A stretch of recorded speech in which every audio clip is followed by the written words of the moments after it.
अब तक तो हम सबके सुनने में ये घटना आ चुकी होगी, लेकिन क्या सिर्फ इस एक घटना तक इस विषय की गंभीरता सीमित है? अभी कुछ दिनों पहले ही हम सभी ने डॉटर्स डे बड़े उत्साह से मनाया और आज उसी देश में रूह कांप जाती है ये देख के कि एक और 19 साल की निर्भया अपनी ज़िंदगी के लिए लड़ रही लड़ाई हार गई। दिन 14 सितंबर 2020 दिल्ली से करीब 180 किलोमीटर दूर पर स्थित यूपी के हाथरस में दिन दहाड़े एक 19 साल की लड़की का सामूहिक बलात्कार किया। उसकी रीढ़ की हड्डी तोड़ दी। वो इतनी बुरी हालत में पाई गई कि उसकी बॉडी ऑलमोस्ट पैरालाइज्ड हो चुकी थी। उसकी जीभ काट दी। पुलिस की जानकारी के मुताबिक लड़की अपने माँ और भाई के साथ खेत में गाय के लिए घास काटने गई थी, तभी उसके साथ ये कुकर्म किया गया। 14 सितंबर को बेहोश होने के बाद 23 सितंबर को लड़की होश में आई। 9 दिन बेहोश थी वो। क्या आप और हम ये सोच भी सकते हैं कि वो किस दर्द से गुजरी होगी? शायद कभी नहीं। और इस लड़ाई में कल उसकी मौत हो गई। 23 सितंबर को जब लड़की होश में आई तो बड़ी मुश्किल से उसने एक बयान दिया और इस बयान में उसने बताया कि जब वो खेत में काम कर रही थी तो 4 आरोपियों ने उसका दुपट्टा गले में बांधकर घसीटते हुए खेत में ले जाकर उसके साथ सामूहिक बलात्कार किया। लड़की के बयान के आधार पर 4 आरोपी संदीप, रामू, लवकुश, रवि, इनकी गिरफ्तारी हो चुकी है। लेकिन जो तकलीफ़ उसने झेली उसका अंदाज़ा हम क्या ही लगाएं जब ये बात करते वक्त भी आंखें नम हो रही है। लड़की की माँ ने बताया 14 सितंबर की सुबह जब वो अपनी बेटी के साथ खेत में थी तो थोड़ी देर के बाद उन्हें अपनी बेटी गायब होने का एहसास हुआ और कुछ देर ढूंढने पर उन्हें वो एक पेड़ के पास खून में लथपथ मिली। उसका दुपट्टा उसके गले में बंधा हुआ था। पहले लड़की को जिले के ही एक अस्पताल में ले जाया गया। उसके बाद अलीगढ़ के एक अस्पताल में उनका इलाज चला, जहाँ पे उन्हें वेंटिलेटर पर रखा था।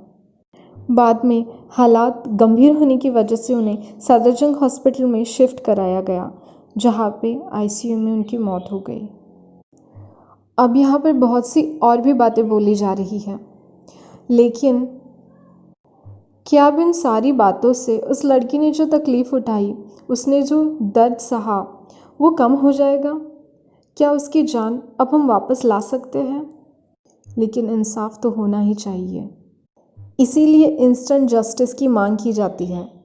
और अगर ऐसे दुष्कर्म करने वाले आरोपियों की गाड़ी पलट जाती है, अगर वो इनकाउंटर में मारे जाते हैं, तो पुलिस को सराहा जाता है, उन पर फूल बरसाए जाते हैं।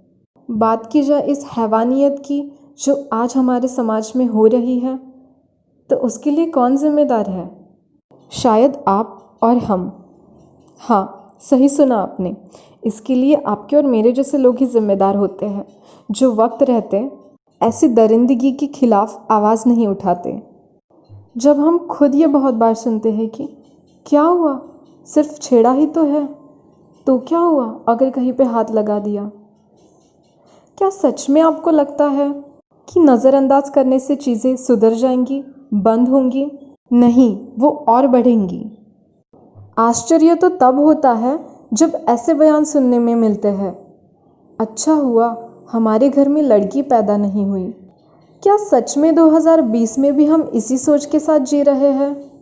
अरे भाई, दुष्कर्म करने वाले हैवान ना तो लड़की देखते हैं ना लड़का, ना बच्चा ना बूढ़ा, ना आदमी ना औरत। ये वासना से भरे हुए हैवान किसी को नहीं छोड़ते। 90% से भी ज़्यादा सेक्सुअल हैरासमेंट की घटनाएं तो किसी के सामने ही नहीं आती, वो कहीं पे दर्ज ही नहीं होती। मुश्किल से जो बोलने की हिम्मत करता है, उसकी आवाज़ दबा दी जाती है। कभी समाज, कभी इज्जत, तो कभी अपनों के डर से। अरे कौन सा समाज, कौन से अपने जो इंसानियत ना निभा सके, वो इंसान क्या कहलाएंगे?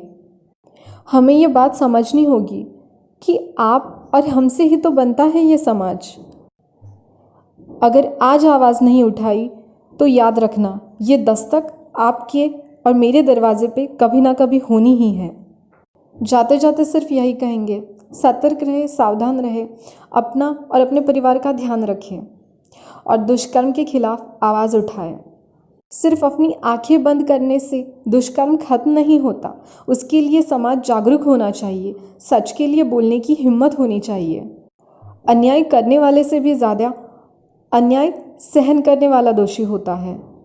कोई दुष्कर्म, झूठ या फिर गलत के खिलाफ अगर आवाज़ उठा रहा है तो उसकी आवाज़ मत दबाइए, बल्कि उसके साथ आवाज़ उठा के उसकी आवाज़ बुलंद कीजिए। तभी देश सुरक्षित रहेगा, ना सिर्फ हमारे बेटियों के लिए बल्कि हम सबके लिए। शुरुआत अपने आप से कीजिए, शायद हालात कुछ बदल जाए। स्वस्ति।